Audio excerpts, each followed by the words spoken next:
Welcome. How's everybody doing? Glad y'all could come out. I'm really excited about today's conversation. Many members of our panel probably need no introduction. They are truly leaders in education in our state, and I can hardly imagine four better people to help us understand what to expect in the coming months here in Mississippi regarding education funding than the four folks we have on stage. Let me just give you a little sense of what is ahead for our time together. I'm going to briefly, very briefly, introduce our four speakers. Then we're going to have a conversation back and forth with them for about 45 minutes that I will very gently moderate. And then we're going to hand it on over to y'all, we hope, for about 15 minutes at the end for some Q&A. So be prepared to ask a question or two in that time together. My name is Kenneth Townsend, and I wear a few different hats here at the college, but one of my roles is to organize these, or help organize these Friday forum events. Today's program focuses on education funding in Mississippi, with a particular eye on the 2018 legislative session, which is only about 8 weeks or so away now. So to help lead us in this conversation, we have four very distinguished guests. And I promised them that I wouldn't do long intros, but that I would make sure that you were really aware of just how distinguished and impressive they are. So they're really distinguished and impressive. I'll start right here. We have Sanford Johnson. He's the Deputy Director of Mississippi First. And Sanford deserves some credit for helping bring about this idea to begin with. He reached out a couple months ago and talked about the possibility of doing something like this. So special thanks to Sanford for making this possible. Then next to Sanford, we have Nancy Loome, the founder and executive director of the Parents Campaign. If you want to know what's going on in the legislature regarding education issues, you need to follow the Parents Campaign and follow Nancy. She does a very good job keeping people updated on what's going on in the legislature. Next to Nancy is David Blount. David Blount is our state senator here at Millsaps in this area. And David is in the thick of it on the legislative side in the state senate. So we're really grateful to have David here speaking to some of his constituents today. Then at the far end of our panel, we have Callen, who is the founder and president of Empower Mississippi, an organization that really has been influential in Mississippi policy and politics with matters regarding education in the last few years. And Grant is the leader, the founder and leader of that organization. So today's speakers come from very different sort of political and ideological and policy backgrounds. I anticipate a conversation that in which people don't agree on everything, but that in which people are going to be civil to each other. And I think that's pretty neat that we can host such a conversation here. At least that's my hope. So what I'm going to do now is outline a few of the types of questions that we're going to explore. Okay, so I'm going to outline a few of these questions, and then I'm going to join them in my chair, and each will spend a few minutes outlining a bit more about who they are and what they do, and maybe starting to respond to some of these questions. So one question that we're going to ask ourselves is, what do we anticipate happening in the 2018 legislative session regarding education funding in Mississippi? Second, what are you most concerned about promoting or preventing in the upcoming legislative session regarding education funding? Third, what, if any, electoral implications will there be in 2019 for legislators who do or do not support changes to the status quo regarding education funding in Mississippi? Four, given the likelihood of an ongoing gap between the funding formula, what the funding formula requires and the funds provided by the legislature, how should schools respond? And fifth and finally, beyond question, I say finally, the conversation, these are our experts, so we'll see where they take the conversation. But as far as preliminary conversation question starters, finally, beyond questions of funding, what are the other issues related to educational equity and quality that we should have on our mind as we go into the 2018 legislative session? So these are some of the framing conversations that we can expect for our time, to guide our time together. So I'm going to go ahead and join the crowd, and we're going to get a microphone going. And welcome to all of you. Glad you're here. And Sanford, do you want to start us off since you're closest to me? All right. Okay. Good deal. How's everybody doing? All right. So one of the reasons I was excited about this conversation is because I believe we're in a different place now when it comes to conversations around school funding than we have been in the past. I think in years past, there have been conversations about whether or not we fully fund the current funding formula. And that's pretty much where the conversation has gone. And we've talked about the impact of underfunding public education. There have been folks who talked about, well, we need to fully fund the formula. There are some people who said we don't need to fully fund this formula, so it keeps going back and forth. What I like about the current conversation is that we have now added the question of how to the funding, the school funding conversation. How are we going to get there? There have been questions about the current funding formula. Is this the best way? Does it address all the needs that we see within our public education system? How do we, what is the gap in terms of funding, and how do we close that gap? I am a big fan of the EdBuild recommendations simply because it moves our conversation from just adequately funding education to funding education equitably, which means that every student gets the funding that they need in order to be successful in terms of their academic careers, which means low-income students are going to get the funding that they need. English language learners are going to get the funding that they need. High school students are going to get the funding that they need. But at the end of the day, those recommendations are just recommendations. It's going to be up to the legislature to turn those recommendations into legislation that will lead to a good funding formula. We're coming close to Thanksgiving, and I think the best analogy would be my grandmother's macaroni and cheese. That recipe is amazing. It has been amazing for years. If somebody else were to take that recipe, and if you follow that recipe exactly the way it's written, then I know that it's going to be a winner. I feel confident that it's going to be good. But if you start making changes to it, start cutting this out, start cutting that out, we're going to end up with something that could end up being a hot mess. So that's the way I look at the EdBuild recommendations. If the legislature follows those recommendations, meaning you use that student cost, if you use those weights, if you look at the plan that they're using for funding that, funding those recommendations, then I think we'll end up with a good funding formula that will be more equitable than what we have right now. If we start making too many changes to it, there's a chance that we're not going to come out better off. So that's something that everybody needs to watch very closely.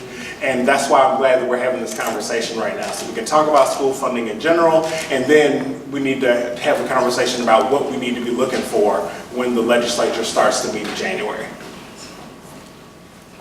Well, I'll just piggyback off of Sanford and kind of continue in that vein.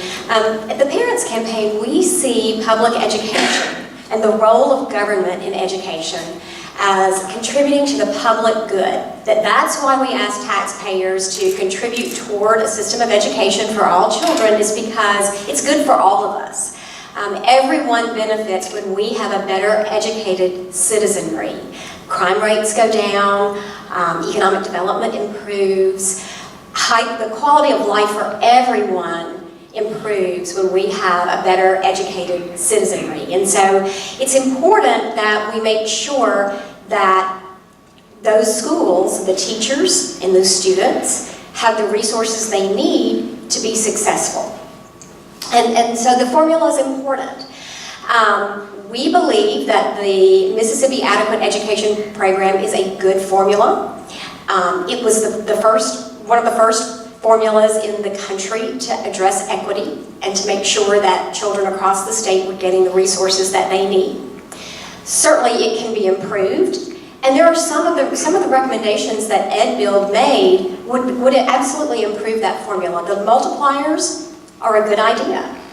One of the shortcomings of the recommendation has to do with the most important piece of the formula, which is what we call the base student cost. So if you're taking notes and you're wondering about what to really pay attention to when we start talking about changing the formula, what you want to pay attention to is the base student cost, because that is the starting point. That's the base number for each student by which all the multipliers are multiplied. So if you have a 1.5 multiplier for a student who is in poverty, that means that that student would get 50% more funding than your typical student, right? So that's great if what you're starting with is adequate. But if your base cost is very, very, very low, that student becomes worse off than the student is now under the MAEP with just a 5% multiplier. Does that make sense?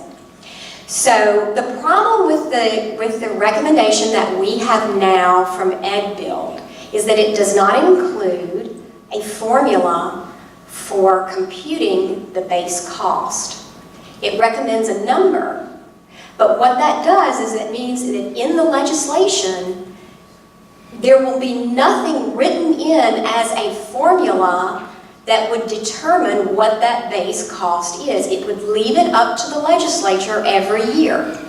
Now, the thing that's very appealing about that to some people in the legislature is that when you have a situation where there's no base cost written or formula for figuring the base cost written into the law, you have no way to hold the legislature accountable because there is no formula to yield a number that is full funding.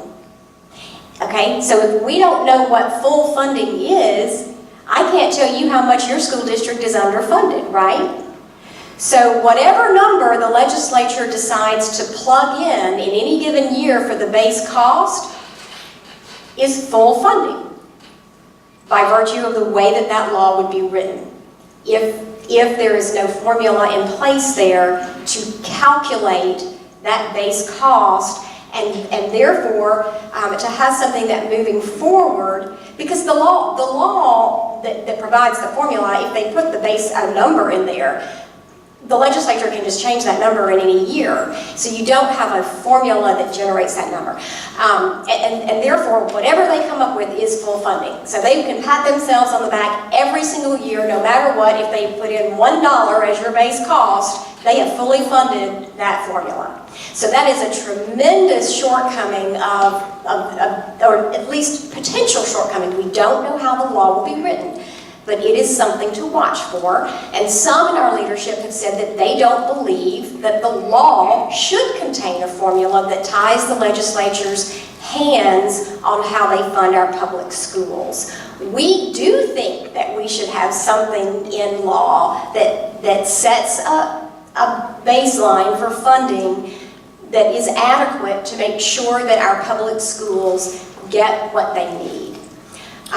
The other thing that we think is very important is that we keep in mind this public good, and that we make sure that what we're doing is investing in public schools that are accountable to taxpayers and that have a spot for every child.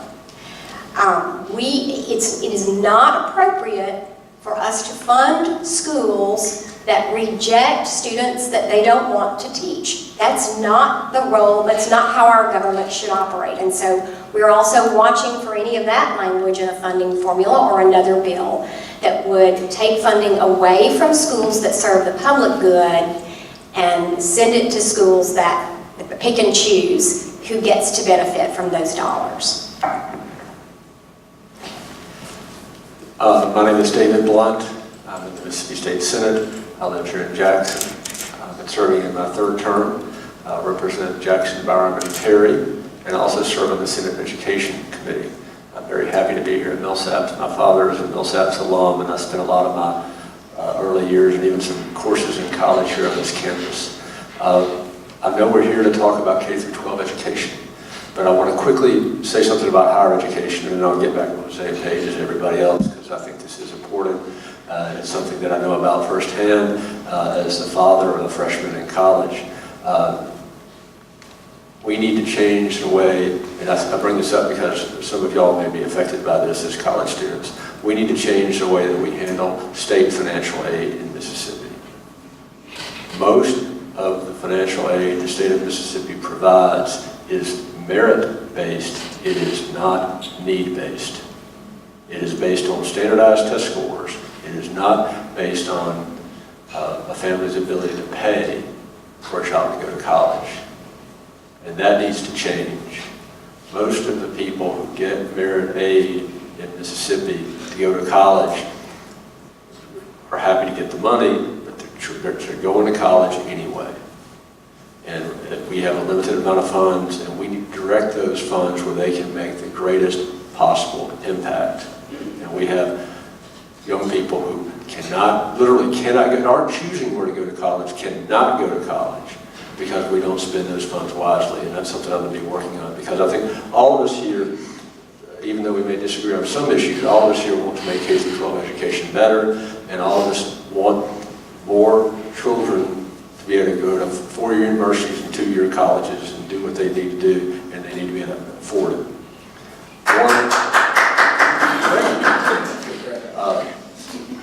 And that is becoming increasingly difficult because of the deliberate plan and the political decisions made by the majority in the legislature to reduce the size of government, the largest portion of which is education. So if you're getting mail during a campaign year or watching commercials in a campaign year, and someone says to you that I'm here to cut government, I'm here to starve the beast, I'm here to reduce the size of government, the majority of the general fund money in this state, which is state tax money, goes to K-12 education, community colleges, and higher education. I was at Hines Community College this week, and what you're seeing in all of our community colleges is state funding is going down and tuition is going up. And that is not what we need to be doing. State funding for K-12 education is going down. So anything that we're talking about in terms of what the formula should be, how much the formula should be, how we should spend the money the state does spend on K-12 education, and there are lots of different opinions on that. There has been, look, in Mississippi, two things. The legislature is going to balance the budget. We can't do what the games have been being played in Washington, where you can spend more money and cut taxes and do anything you want. If we reduce the revenue that comes to the state, we must reduce the spending accordingly. And the largest tax cut in the history of the state of Mississippi is just getting started, and it is going to double and quadruple and quintuple over the next 5 and 10 years. Ultimately, the cost of which is going to be, in 2016 dollars, $417 million every single year. So whatever you want the formula to be, that has got to be revisited, because we are making, and look, we're from Mississippi, we're used to doing more with less. We're used to struggling to get by. But this is not something that has been visited upon us. This is something that has been done by the majority of the legislature deliberately. And that has got to be revisited to do any of the things that we want to do for higher education and for K-12 education. As far as K-12 goes and the formula, a group, an out-of-state group was hired sometime last year after the end of the legislative session called Ed Bill, which produced a report late last year, I guess around this time last year, with some suggestions on possible changes to the MAEP formula. Ed Bill is no longer here, and there was never a bill introduced in the legislature, and there's never been a bill introduced in the legislature that outlines what they want to do. There is a report, I think it's on the website, it was on the website, I've read it. I don't vote on reports, I vote on bills. And the reason there was never a bill introduced and there was never a vote in the legislature is because every single member of the legislature, whether they're Republican or Democrat, is going to have the same basic questions. What is this going to cost? How is this going to affect my local school district, the school district I represent? Are they going to get more money or are they going to get less money? And what is this going to do to local property taxes? Is the state of Mississippi going to claim that we're giving more or less money to the local school districts, but the state's not going to pay for it? You're going to pay for it with an increase in local school district taxes. These are all basic questions that every member of the legislature, again, regardless of their partisan affiliation, wants to know before they vote. That has never been provided. And nobody should vote on anything until they can answer those basic questions. We have to know that. You're seeing this increasingly in the legislature. You're frankly seeing it increasingly in Washington, where decisions are made by a small group of people without talking to anybody, without any public input, without, if somebody has a bill to change the formula, let's see it. When the MAP formula was passed, there were hearing after hearing after hearing. There were meetings all across the state. When the Education Reform Act was passed, there were public meetings in libraries, in cafeterias, in high schools all across the state, and there were too many people and they had to move to the gym all over the state. And so this has got to be done in a public fashion. And if there are then debates among the members of the legislature about, well, we should spend more money on this, we should spend less money on this, the way it needs to be that, I'd like to fund this program, I'd like to fund that program, we've got to see this stuff in public. Because all of us who are in the legislature have these jobs, not because we're smarter than anybody else or better than anybody else, but because we represent a constituency who has sent us there to literally represent them at the Capitol.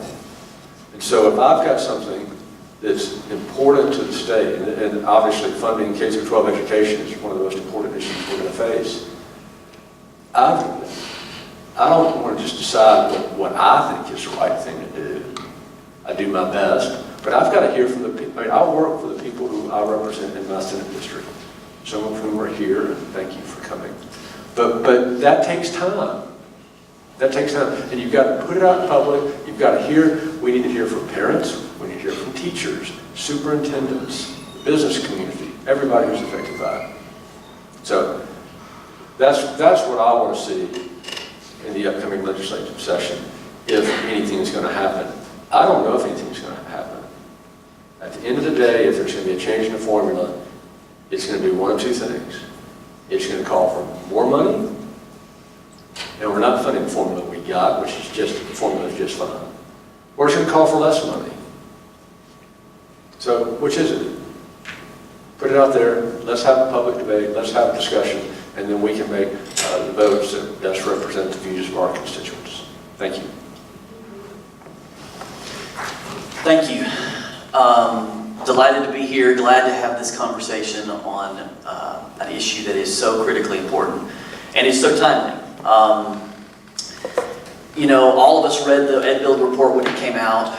Our position at Empower is really focused on how we can ensure that parents' voices are heard and that parents have the most control and the most freedom within our educational system to make decisions about what works best for their children. But when it comes to a funding formula, even before the Ed Build proposal came out, our position has always been any funding formula ought to be three critical things. It needs to be a lot of things, but at least three things. The first one is it ought to be equitable, it ought to be transparent, and it ought to be student-centered.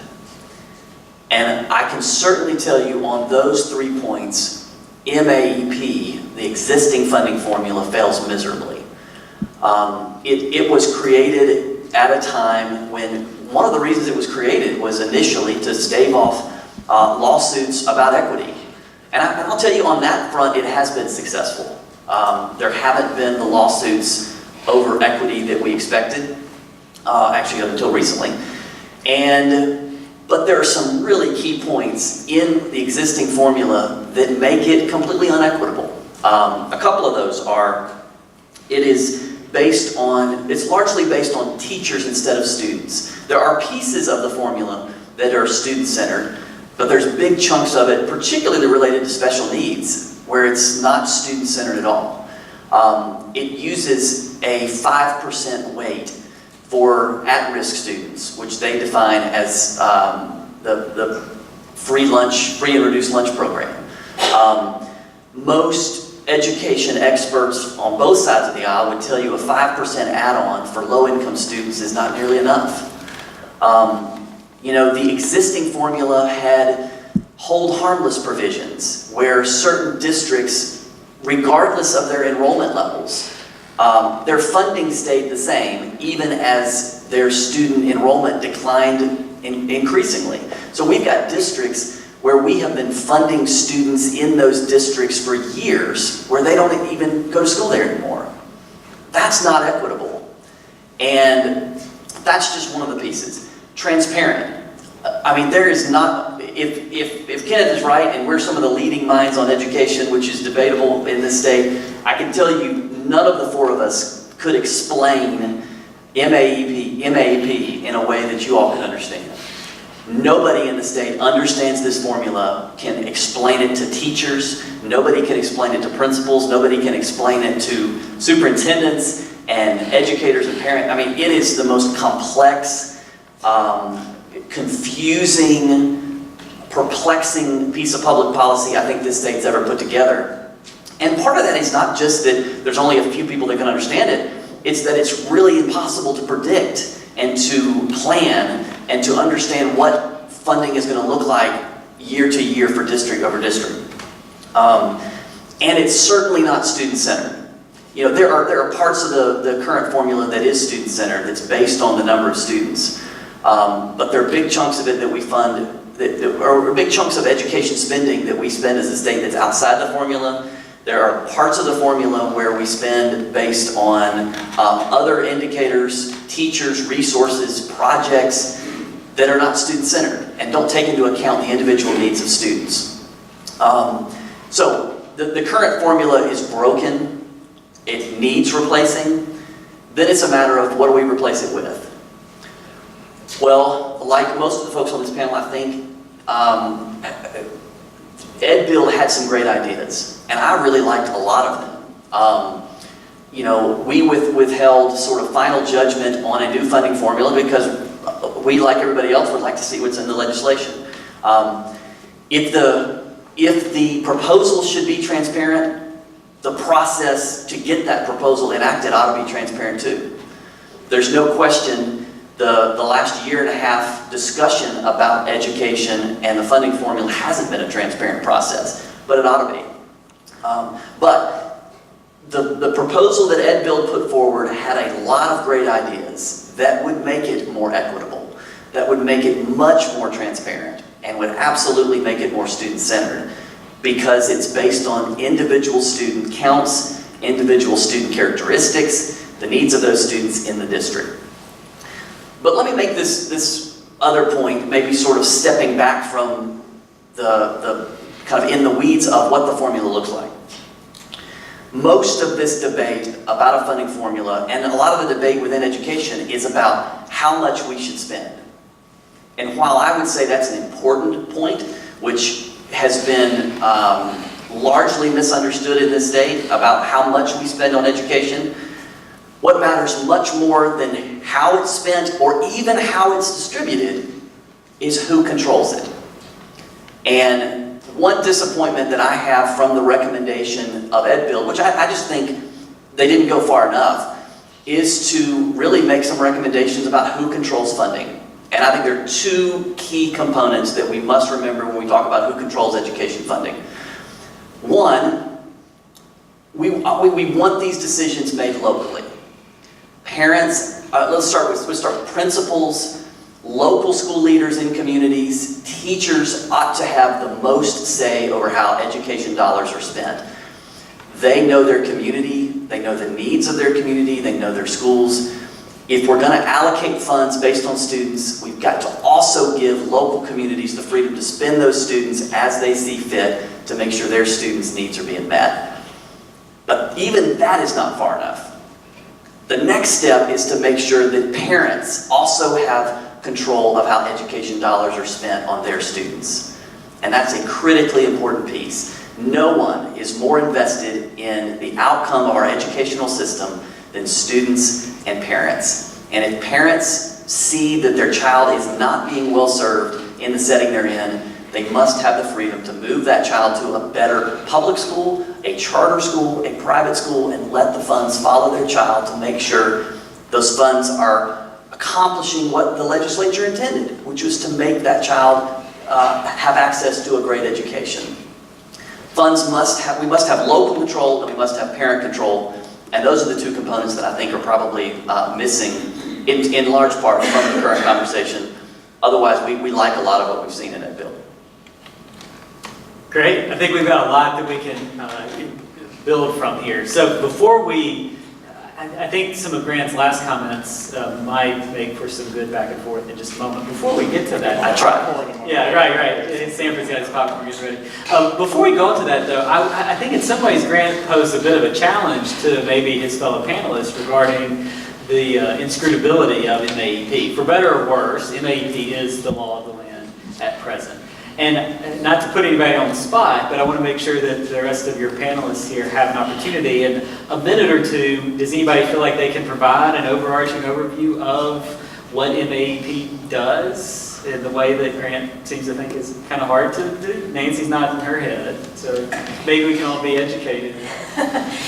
Well, what the MAEP does is it looks at what it actually costs in the state of Mississippi to educate a child to the standard that we expect, what the legislature defined as a successful school district. And so rather than saying we've got to fund the very, very top level excellence, we're going to shoot for what's adequate to provide an adequate education, and they decided that that would be a mid-level rating, or what we would now consider a C district. But they also wanted to make sure that they were basing that on schools that were being very efficient. And so they put some efficiency measures in there. And so what happens is they take the expenditures, they have a model, they look at the districts that are rated C, that's your successful level, and then they run them through an efficiency model, and so they weed out the ones that spend a lot, more than is typical for the C district, and some of those that spend far less. So they take these average kind of C districts, they look at what they actually spent in a year, and they divide that by the number of students enrolled, and that's what they come up with as the base cost. And then, instead of using multipliers, they use these what they call add-ons for special education, transportation, alternative schools, gifted education, that sort of thing, to provide additional funding. And I agree that this part of the formula could use an update.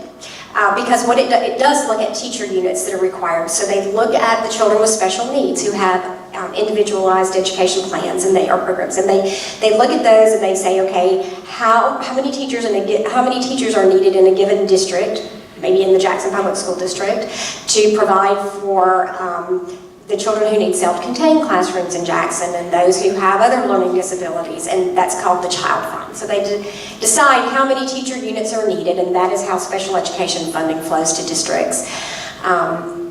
And then there are formulas for transportation and that sort of thing. And so it is on those measures that the total amount required for the state and for each individual district is computed. And each district gets their funding based on, I think this is a shortcoming of the current formula, average daily attendance rather than enrollment.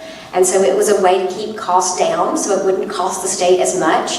And so each district gets their funding based on their average daily attendance from the year prior, the number of students that were in attendance on an average day the year prior. And that's the way that the current formula works.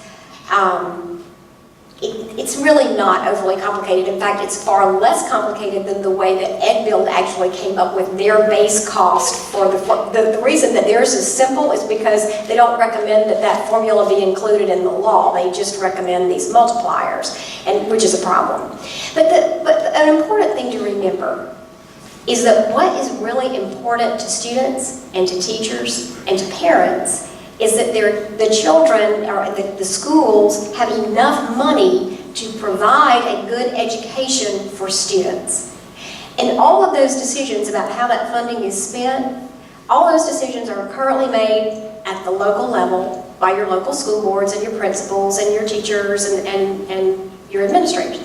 And so the way that they really don't care very much on a given day how that amount was computed. What they really care about is whether or not they have enough of it to provide a good education. Right now, the status quo is that we're not doing what the formula says. The legislature is not providing the amount of funding that the state law says is required to provide an adequate education for children. And I can tell you that we're even spending far less than our neighboring states. If you look at just the states that touch the borders of Mississippi, Arkansas, Alabama, Louisiana, Tennessee, if you average their per pupil spending and compare it to Mississippi's per pupil spending, even adding in federal dollars and everything else, and Mississippi gets more federal dollars than they do, and yet their expenditure per pupil is $1,500 per student, more than ours is. And so it is not what we are doing now. It's not sufficient. It puts our children at a disadvantage when they're competing with the other students from these states, and that needs to change. And so however we decide to compute the formula, what matters is that schools have enough. And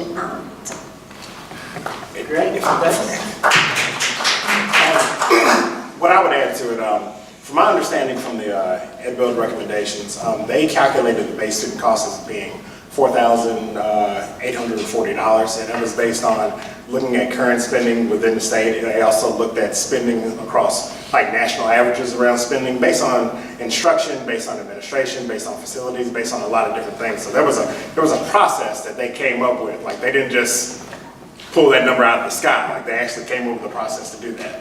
And in terms of the weights, from what I've heard from principals and teachers all across the state of Mississippi, is that they actually like that formula in terms of the flexibility that they would be able to have. For example, when you look at MAP right now, so much of it is based, of course, on teacher units. So what that basically means is that for special education, in terms of MAP funding, they'll basically reimburse whatever you paid for a teacher. So if you have a teacher with years of experience, you'll get reimbursed based on that. If you have a teacher with that's brand new, that doesn't have a lot of experience, you'll get reimbursed based on that. It doesn't lead for a lot of flexibility. However, if you know that you're going to get a certain amount of weighted funding for low-income students or for special education students, now you have a large amount of money. So you have an amount of money that is devoted to students who are English language learners. And there's no funding in MAP right now for English language learners. And that's a major issue if you're in Scott County or Lee County or someplace where you actually have a lot of students who are English language learners. And now you've got to come up with a product, like what are you going to do with that money to improve student outcomes? Now that's something that we're going to have to do if we change this formula. That's something that's going to happen long term. Like, how are we going to make sure that every district has the capacity to serve low-income students, English language learners, special education students, gifted students? There's also another recommendation that Ed Bill made, which I think even if we stuck with MAP, this is something that we're going to need to do in terms of fully funding our formula. There's this loophole, this 27% loophole. So basically the way it works, and I may, if I can dive into this a little bit, let's all right, so the way we fund every school district is that there's a local contribution. Districts are required to contribute either $28 for every $1,000 of property value, or 28 mills, or 27% of the total student cost, or the sticker price. So that's basically, the formula calculates, this is how much it costs to educate all the students in the district. That's the total student cost. And the district either pays 28 mills of property value, or 27% of that total student cost, whichever number is smaller. So if 28 mills gets you like $500,000 more than that 27%, then you're only responsible for paying that 27%. It provides a loophole because there are several districts in the state of Mississippi that have the capacity to contribute more based on that 28 mills. So you have a district like Pascagoula, you have districts like Tupelo, like Madison County that have high property value. Just to give you a sense, I think the lowest district in terms of property value would be Durant. So 28 mills in Durant gets you $8,000. Meanwhile, Madison County, 28 mills gets you, well, like 1 mill in Madison County is $1 million, as opposed to in Durant, 1 mill is worth $8,000. So there's a major difference in terms of property value. Because of this 27% loophole, that's about $120 million that goes to districts that really have the capacity to pay more. So it's related to what Senator Blount was saying earlier about a person's ability to pay college. Let's look at a district's ability to actually fund education. So by having that loophole, that's $120 million that we have to make up. So when we talk about the gap in funding, that's something that we need to consider. Every district needs to put in 28 mills, whether you're Kemper County, whether you're Carroll County, whether you're Clarksdale, whether you're Madison County or Pascagoula. And if everybody's putting in 28 mills, that's going to give us 120 million. That's going to mean $120 million that the formula is going to account for. We're still going to have to raise revenue, and that's something that we have not been willing to talk about in Mississippi. We're going to have to raise revenue, but if we don't get rid of that 27% loophole, that means that's another $120 million that we're going to have to find somewhere. So what tax are we going to raise to get the $120 million? Can you do that with an internet tax? Or are we going to do it with a gas tax? There needs to be some plan for that if we're going to allow wealthier school districts to keep money that really should be going to low-income students and special education students. Looks like David wants to get in. I think that's a very good explanation from Sanford about the 27% rule, and he hits the issue, I think, right on the head right there. Why, after all the attention and all the interest and all the discussion last year about the Ed Bill proposal, was a bill never released and a vote never taken? Because the legislators who represent the areas that he just named, wealthier districts that are not paying enough in local property taxes, heard the explanation that he just gave you, which is accurate. He said, you're going to raise my district's local property taxes. You're going to raise property taxes in my district. And these are primarily members who are in the majority party in the legislature. And they saw the writing on the wall with the very issue that Sanford has identified. That they, again, the question I go back to, any responsible member of the legislature is going to ask the question, what is this going to do to my local school district that I represent? And many of those members, most of whom are Republican, were concerned about a possible negative impact on their local communities and a dramatic increase in local property taxes because of the actions taken by the legislature.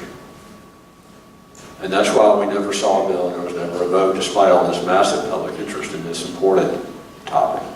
I want to mention another thing that is a threat to the current funding formula and would be a threat, I believe, to any other alternative formula that might be proposed. And this is something called the School Recognition Program.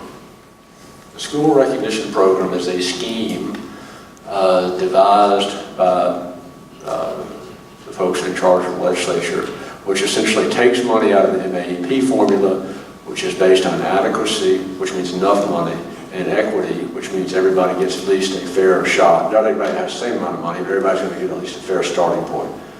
It takes money out of that formula and gives it to schools that score high on state tests.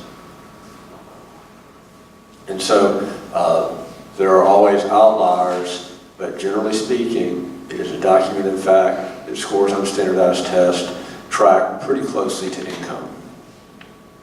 I think we all recognize that. So when you take money out of a formula that is based on equity and adequacy and give it to primarily the wealthiest schools in the state, you are essentially taking money out of a formula that's designed for equity, particularly for people who live in poor parts of the state, and you're giving it to the wealthiest schools in the state for whatever reason I can't possibly comprehend.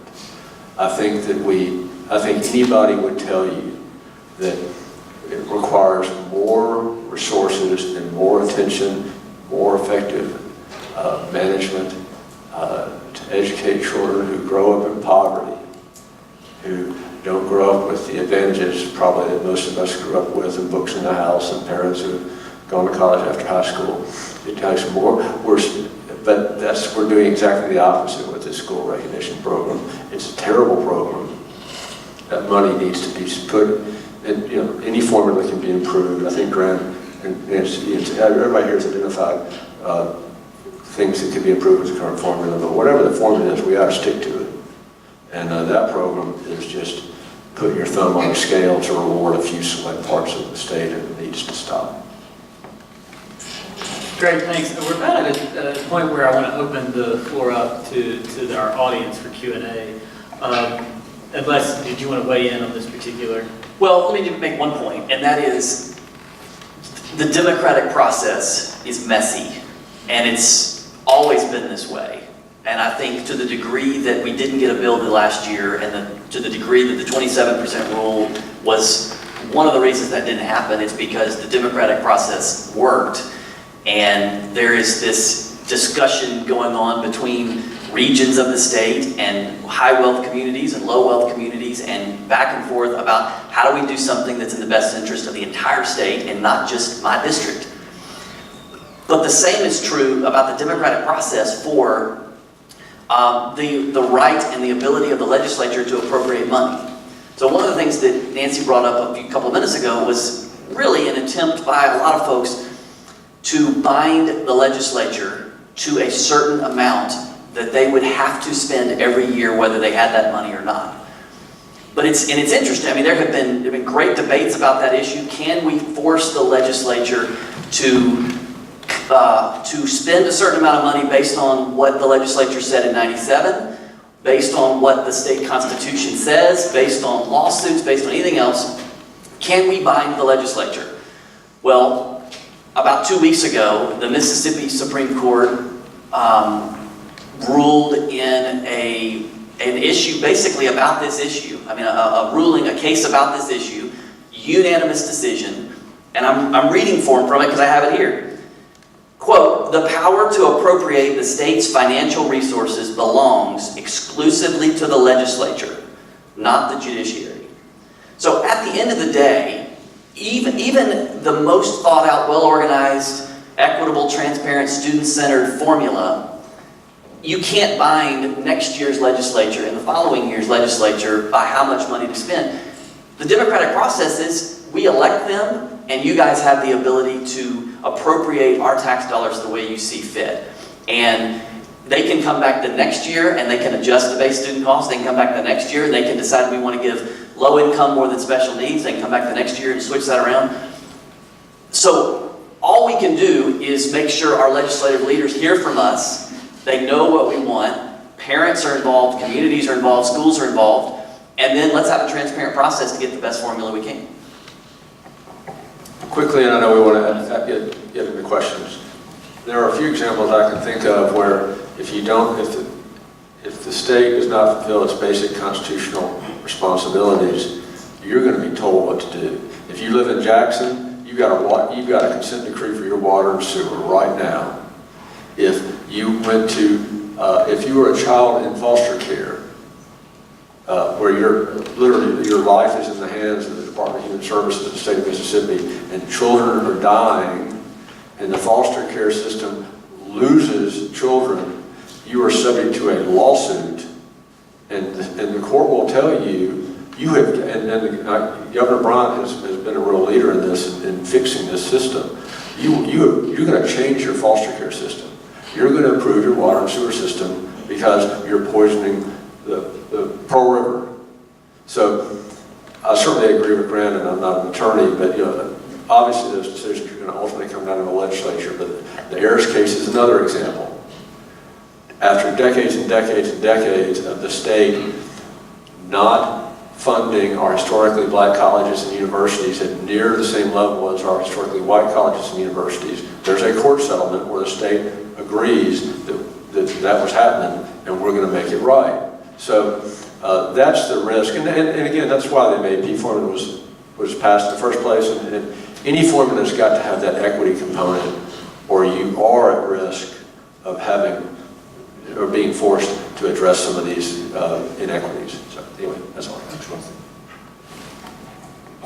One other thing related to the how is around political consequences. I think the little bit that has happened recently is because there has been a little change in that. I think before Ed Bill came to town, I think there were a lot of people in the legislature that felt that we can underfund schools and there's no political consequence for it. In other words, I can underfund schools and you're still gonna send me to Jackson every 4 years. I think that after 42, some people thought that they weren't as certain about that anymore, which is why, well, let's look at this formula, let's see what happens. When we're talking about 2019, I think that's gonna be the big question. Like, are legislators going to pay a political consequence? If we get to 2019 and no legislation has been introduced, we don't have a new formula, we don't have a plan to fund the current formula that we have now, will there be a political consequence? Are there voters who are willing to say, if you don't do this, I am either going to run against you or I'm going to vote for somebody running against you? If the reason that, I mean, when you look at anything, like the reason that a lot of legislators make decisions is because if I do this, there's a political consequence. If I don't do that, there's a political consequence. There was no political consequence for underfunding education, but a lot of people thought that there was a political consequence to raising taxes. So we're gonna have to make some changes. A lot of Mississippi citizens are going to have to make changes. We're going to have to let legislators know. Now, there are some legislators who are already on board and they're doing the right thing regardless, and they've already decided that this is the right thing to do. But for those folks who are on the fence, or those folks who are not in favor of fully funding education or raising the revenue necessary, they need to know that there's a political consequence. And that's where every citizen, every voting age person in Mississippi steps in. And that's something not just at the state level, but also at the local level and at the national level. All right, Grant wants to respond, and then we're handing it over to y'all. So start thinking about your question. Some of the comments about underfunding education sound like we are in 2007, not 2017. When you look at what our state has spent on education, we have increased spending dramatically in the last few years. Now, I think everybody on this panel would like to see more money for teachers and for principals and for schools. However, we have spent $300 million more on K-12 education since 2012. Our per student spending is at $9,700, which is the highest in the history of the state. I'm not saying that's enough, but I am saying that's more money than we've ever spent in the history of the state. So let's not act like we haven't spent a lot of new money on education. All right, so now it's your turn to bring yourselves into this conversation. Acoustics work pretty well in this room, but if anybody needs a microphone, we're happy to bring it to you. So what do y'all have for our panel? Steve. A lot of this discussion has been neutral as regards what educators actually do with students. But I think politicians often have their own ideas about what constitutes effective education, and they might want to put constraints on funding or funding increases based on whether or not we are doing X, whether or not we are getting the money to the classrooms as opposed to administrations, or whether or not we're achieving local control. That was the one thing I heard. It actually is a debatable criterion for boosting funding. What do you all foresee, if there are any issues of this nature, what do you foresee being difficult ones for the legislature process in terms of people wanting to tie any funding increase to doing education in this way rather than that way? That's a great question. It really gets to a difficult decision. I mean, of any funding formula is essentially about the size of the pie, how much money it's going to be, and then how that pie is sliced and distributed to the districts. And Grant is exactly right that unless you're in a conservatorship situation, that those decisions, then the state just sends a check to the district, and the local district then spends the money. They decide on textbooks, on computers, on football coaches, on all those things. And so there is a real, and again, I don't really think this is a partisan issue, but there is this tension in the legislature about how much should the legislature or the State Department of Education reach into individual districts and tell them how to budget, within their own district. And I don't have an answer for that. I mean, I generally think that members of the legislature we're not educators, and we don't need to get into, every year there goes on curriculum, on things we should teach, on the type of history we should teach. I think I was the only member of the Senate who voted against a bill this year which required the teaching of cursive language, which I believe it not passed. I know it passed the Senate. I think it, and I just sort of think that we don't know that. I'm not a classroom teacher. I'm not a principal, and we have always historically allowed the local superintendent and principals and classroom teachers to decide how to spend that money. And there's no doubt that there are districts out there that are not spending that money as effectively as they can spend it, and they're top heavy and may make other decisions. And you see that in Jackson, and you think, well, what, do I trust the Department of Education? Frankly, I trust the Department of Education, just speaking for myself, a lot less than I used to. Or do I trust the members of the legislature to get in there and fix it? And what's the right answer there? And I don't know the answer to that, because we know that there are inefficiencies out there. And we need to figure out a way to deal with them. And these folks may have better ideas than me on how we should do that. I think one of the challenges around the Department of Education is that a lot of state departments of education are built around compliance.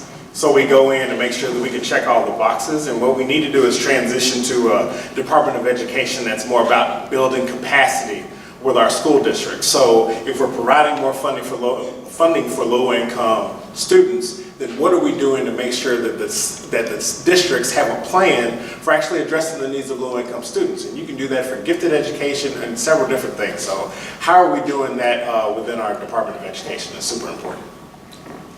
Great. Susan? Yeah, I appreciate what Grant said about $300 million more in education funding over the last few years, but I do think there's some confusion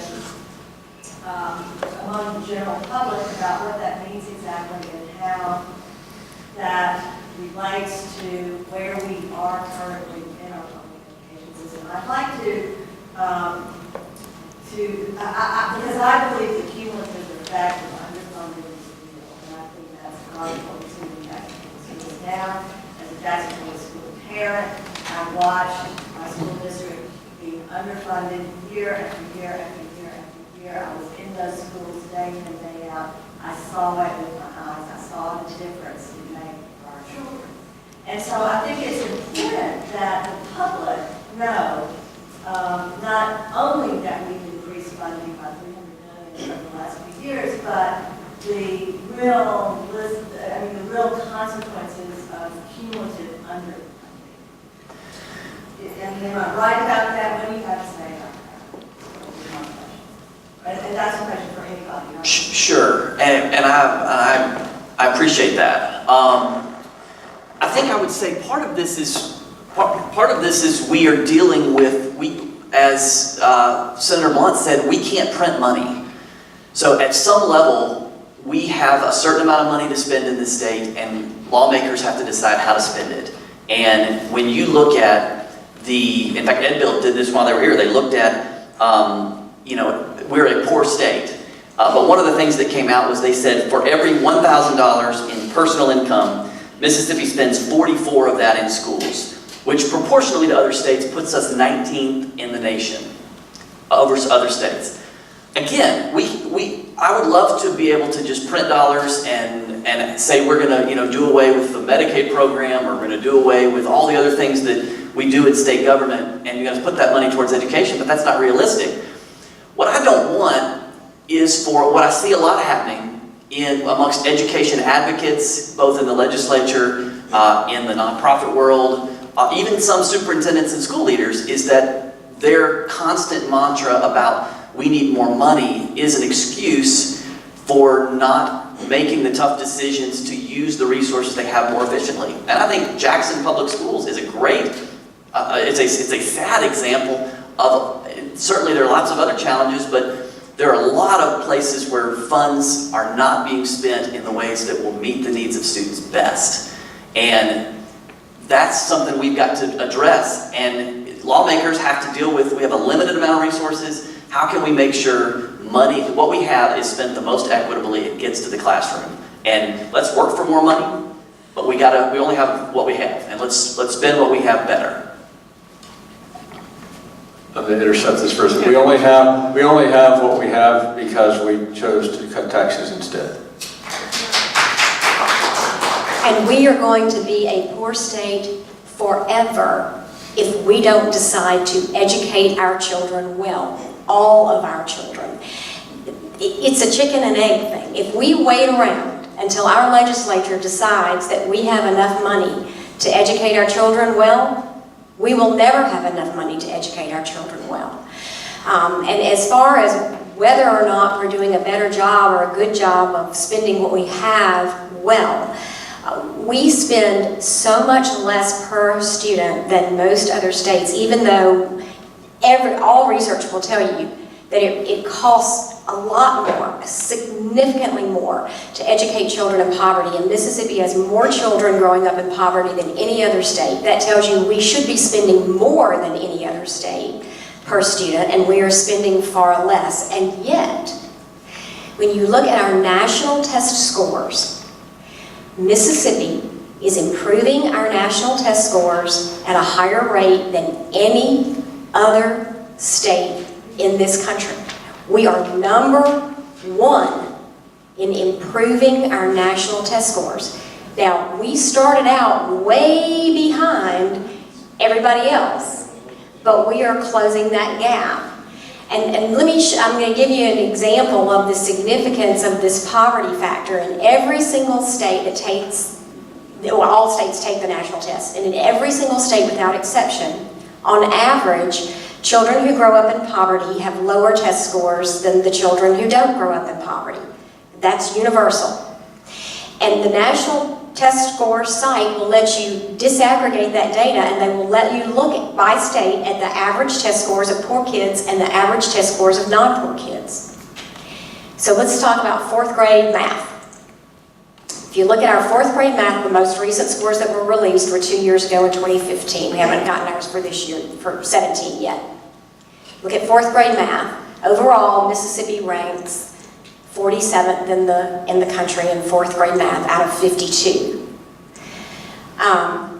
If you disaggregate and you look at just our poor kids and how our poor kids relate to everybody else's poor kids, we are 35th in the country. If you look at just our non-poor kids and you compare them to everybody else's non-poor kids, we're 35th in the country. We just have so many more poor kids than everybody else that it pulls our test scores down on average to 47th. We're not last, we used to be, and we're really not even 47th, we're really 35th.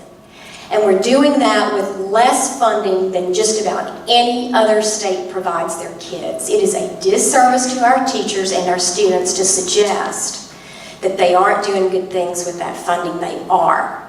And they need us to invest in them so that our kids get the same shot at a decent future that every other state gives their kids. I get nervous sometimes when we talk about educating poor kids because I hear some folks around the state who essentially say, I shouldn't be held accountable for results because I got too many poor kids. You have to educate the kids that walk into the door.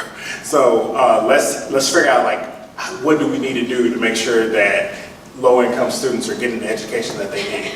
One of the reasons, again, why I like the recommendations, why I hope that legislation is introduced that'll be aligned to the Ed Bill recommendations is because we are going to really step up the amount of money that we provide for low-income students. But we need to also work with districts and hold them accountable for what are you going to do with that money. That's what I'm really concerned about related to the ability to help districts come up with a good plan. Because if we don't provide that, support for school districts, I'm concerned that some consultant is going to come in and say, hey, I can tell you I spent $5 million, and next thing you know, you've got a bunch of smart boards and your kids are no better off. So that's one thing that I'm concerned about. But Also, and I want to go back to that 27% rule again because it is an example of extreme inequity in our system. I had meetings in Hollandale and Oxford on consecutive days. And I was invited to Hollandale, it's in Washington County, to talk about school funding and talk about the Ed Bill recommendations. And that was a very difficult conversation because Hollandale was one of those districts that Grant mentioned that was under hold harmless, which basically said you will keep the money that you got in 2002. Well, between 2002 and 2016, Hollandale lost half its students. Every school in Hollandale is on the National Registry of Historic Places, which means it's a lot more expensive to make repairs on the building. And where's your property? Like, your property value is not where it needs to be. I had to go in front of 100 people in the room and be able to say, no matter what happens with school funding, Hollandale is in a really difficult place. You're probably going to have to consolidate with either Leland or Western Line. And then you're getting into questions about race when you're talking about which district it makes sense for you to consolidate with. The very next day, I was in Oxford. I was at Oxford High School. It is the most beautiful building I've ever seen in terms of a high school. It is immaculate. It is great. When you go into some of these districts that get this extra money because of the 27% loophole, they have additional money that they can spend on beautiful high schools and beautiful facilities, which, look, that's all well and good. And only one district in the entire state of Mississippi only taxed themselves at the 28 mils. Like, you're able to tax yourself up to 55. So if you're like really taxing yourselves locally, that means there's a lot more money that goes in. And that's something that I want you to keep in mind. There are certain districts in the state of Mississippi that benefit with the status quo. Like, if we fully fund education, great, that means they're gonna get more money in. But when we don't, when we underfund education, when we underfund MAP, they have enough money locally that they can make up that difference and then some. So be very mindful of that when people tell you we don't need to do this, we don't need to do that, and they don't have any alternatives. So just be very mindful because some people do benefit from the status quo. All right, I think we're about out of time, but I see several questions. So I think what I'm going to do is field a couple of questions from people who've had their hands up, and maybe we'll field them together and then let the panel take a stab at these kind of as a group. And then if you don't get your question in, I bet some of the panelists might have a couple minutes to stick around after. So I know Kristen's had her hand up, and then there's a hand that's like in the back, and right here, we'll take these three. So one of you said that we have like one of the highest number of poor kids in the state. And another one of you said that, we have elected these representatives and they feel beholden to represent their constituents. And yet I was dismayed with the I-42 process when our majority representatives deliberately obscured the ballot in order to be able to mislead their people and not count their will in their votes. And so my concern is, I have a question that's a broader one when it comes to having a legislature that can represent the people. I know, now I haven't studied the districts in detail, but there's this Supreme Court case about gerrymandering. And I wonder how much of an issue, like David Blount, I think your district is very oddly shaped. And to what extent could Mississippi citizens be better represented if the way that we, like, are there people, and there are many people in Wisconsin who are their votes are undercounted because there are lots of Democrats being mushed into one area, but Republicans they're just barely enough of a majority in areas where they can capture lots of districts. But do you understand what I'm saying? Does that happen in Mississippi, this gerrymandering problem? All right, so we've got the question about the way districts are drawn, and also questions about the relationship between actions in the legislature and popular will, and Initiative 42 as a specific reference. All right, we've got a question in the back, and then right here, and then we'll discuss them all in a group. Did you have a question? Yes. I recently went to a talk where there was the head of the Manufacturing Association of Mississippi, NCG, Mississippi Power, Nissan, all these big guys. And one thing that they said that keeps going around my head while I'm hearing this is they all said that the kids that are being educated are not being educated in what is needed in the workplace in the modern day. So it makes me think, well, what's education for? Education, yes, there's the general skills, but also it's we're preparing our future workforce to be ready for this, to be our future workforce. And it seems to me, from what I'm hearing from the companies, is that the kids aren't being trained in the right way. So I guess my question is around the where the money goes and whether it's just traditional style education or whether it's looking at whether it's apprenticeships or you have these coding camps and such like. Great. So in some ways, going back to the question Steve asked earlier about the types of restrictions, if any, or guidelines, if any, that come with the funding, and are students being prepared in the ways they need to be prepared by the educational system? Okay, right here, last question. Okay, so my question was, why are we using C schools and saying that C schools are successful schools? Why are we not using A schools?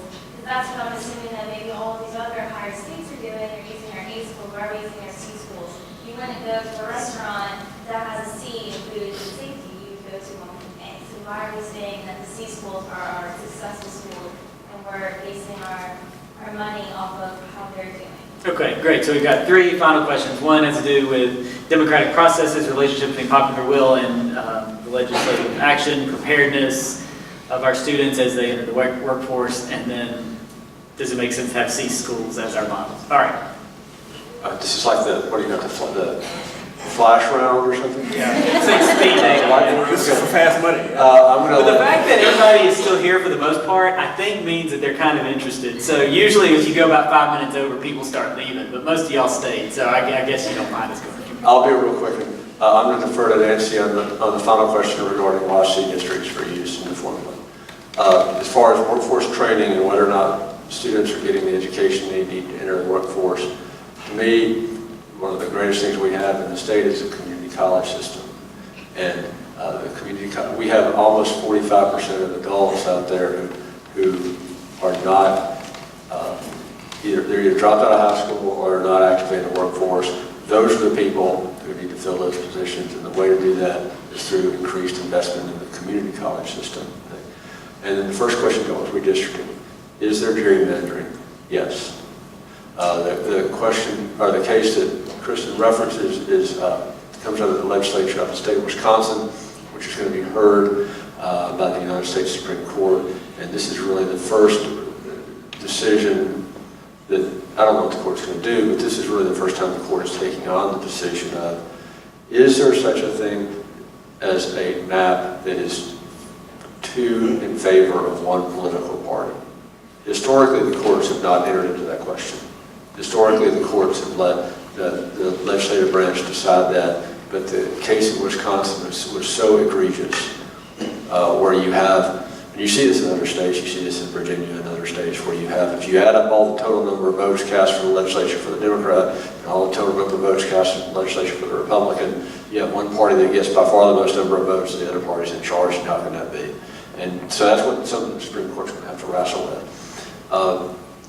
There are many fewer districts today in Mississippi that are competitive in November in a general election. I mean, when I first ran for office, I was running against a Republican incumbent. My district has always been sort of a swing district. There aren't as many of those districts around. Frankly, I wish there were more of them, because ideally what you want is a legislator who can't afford to write off any of their constituents, any of them, Republican, Democrat, black, white. And there are few of those districts around. The two issues that affect that are who draws the lines. In most states, the legislators themselves draw the lines. That's what happens in Mississippi. And then you have this question of primaries, where effectively the nominee of a particular party is going to win the general election because of the way the district is drawn, and that increases polarization and partisanship, which makes it harder for us to function. And that's something that I think we all need to be concerned with. And I'll talk about this. See, that's a great question about why we use C districts. And a lot of it goes back to the poverty question. That it does, remember we're talking about a funding formula. We're not talking about standards or curriculum or anything like that. We're talking about how we fund our schools. And we know that children who grow up in poverty require more resources. It's not that they require overall something that's very different from what children who are not in poverty require. It's that the children who are not in poverty are getting so many of those things at home already that the children growing up in poverty are not getting. And so the schools got to level that playing field to give those kids the same shot at success. A lot of books to read, technology at home, parents who went to college and therefore can help them with their homework and that sort of thing. And so the kids who don't grow up with that need some extra resources so that they're basically getting the same opportunity. The districts that are rated A, there is not a single district that is rated A that is even at the average level of poverty in our state. Not one. And so it is much less expensive for those districts to educate their students because they simply don't have the poverty factor to the degree that other districts do. C districts have a much, on average, much higher level of poverty than the districts that are rated A. And so we, at the Parents Campaign, we found this very interesting. We did a little study a couple of years ago that looked at the proficiency rates of the disaggregated groups. So the proficiency rates of poor kids in C districts and the proficiency rates of non-poor kids. And we compared them to the disaggregated proficiency rates of poor kids and non-poor kids in districts rated A and B. And what we found was that many of those C districts are outperforming, particularly the B districts, and in some cases some A districts, when it comes to the proficiency rates of poor kids and the proficiency rates of non-poor kids. Again, it's the same thing that we see with our national test scores. There are just so many more poor kids in those C districts. So that's why it's important to consider, and the folks, when Senator Blount was talking about the process that we went through or somebody was talking about that, maybe it was Susan, when the MAEP was developed. It was a very thoughtful process that considered all of those implications and what the impact of those decisions would be on funding. And if we funded our districts based upon what the A districts spend, it wouldn't be an equitable formula because they simply don't have the challenges that most of our other school districts have. And so while it sounds good to say we should shoot for an A and fund all of our districts based on an A, and in reality, it would hurt most of our districts to do that. It wouldn't be equitable. But that's a great question. Also keep in mind that the funding formula is designed to create a floor in terms of funding, like at the very least kids are going to get that, and then it's up to local people, to local districts to add to that if they want to. I also wanted to say something about preparing for the workforce. That's one of the things I really like about the high school weight. So one of the recommendations would to take the funding that we typically goes to career technical, to advanced placement, also to alternative education, and there would be a high school weight. So every high school student would get, I believe it's a 30% weight, and that money could be used for advanced placement classes or if you want to do coding. And because it's actual funding for a high school, the high school teachers and the principal can get together and decide what kind of programs do we need to have that addresses the needs for students that are planning on going to college, students who may want to go directly into the workforce, maybe get job training, go to two-year college. But those are conversations that you can have now, because these are conversations you really can't have when you're only getting reimbursed for teacher units. So there's going to be there's an opportunity there, as long as districts take advantage of it. Great, looks like Grant wants to weigh in. Is this like the closing arguments or lightning round? Pretty much, yeah. So, I mean, I'll take on maybe the question at the very top about our education system and preparing kids for jobs in the business world or whatever they go on to. And I would say this is one of the biggest weaknesses of our education system today. I mean, look around, everything in our life has changed over the last 20, 30, 40, 50 years. Nothing looks the same. Cars look different, phones look different, our houses look different, the way we do things look different. And yet, in many ways, not every way, but in many, many ways, our education system looks very much like it did 50 years ago. And it is one of the reasons for that, we believe, is that it is not nearly student-centered enough, which means it cannot be flexible enough to meet the changing needs of students. I've got 4 kids. They're all 4 different. They have different learning styles, different pace of learning. They have interests that are different, and we're constantly evaluating the best educational setting for each one of them, and it varies from year to year. Well, you know, we got 480,000 kids in public school in Mississippi. They're all different, and I can tell you not one of them is like the other. And yet, we're making way too many decisions in Jackson about what is right for these kids. And regardless of how we cut the pie up, if the primary decision makers about how we spend this money are removed from students, we are missing the boat. Senator Blount brought up our community college system. Recently, our state's community college system was rated as the top community college system in the nation. It's remarkable. We have one of the top, or very close to the top community college system in the nation, and depending upon the rankings, one of the worst education systems in the nation. One of the key differences that I think it bears reminding people is our community college system. Every kid in this state has a choice about what school they go to when it comes to college. Now, a lot of the funding comes from the state. There are scholarships available, the schools make grants available. There are ways that low-income people can have access to higher education, but they get to choose where they go to school. And what happens? Well, Belhaven, Millsaps, USM, Ole Miss, and our community college systems all compete, try to promote their classes, their services, their programs, their extracurricular, and students become the consumers. And students have all the control. Students get to decide whether I go to this school or that school, and it's up to the universities to keep those students happy. We at Empower Mississippi believe that is one of the key components that's missing from our K-12 education system, is the ability for students to choose amongst different education options what is best for them and what makes sense for their needs. And for some it may be a big class, some it may be a small class, some it's close to their house, some may prefer to travel a distance to a school if it's the right setting. Let's let parents who know those kids best have the ability to make those decisions. I thought that might get somebody else. So remember, I started out by saying that what our public education funds are intended for is the public good. The public good. And I think it's important to remember that. And what some folks are pushing for is, in essence, a taxpayer-funded system of private schools.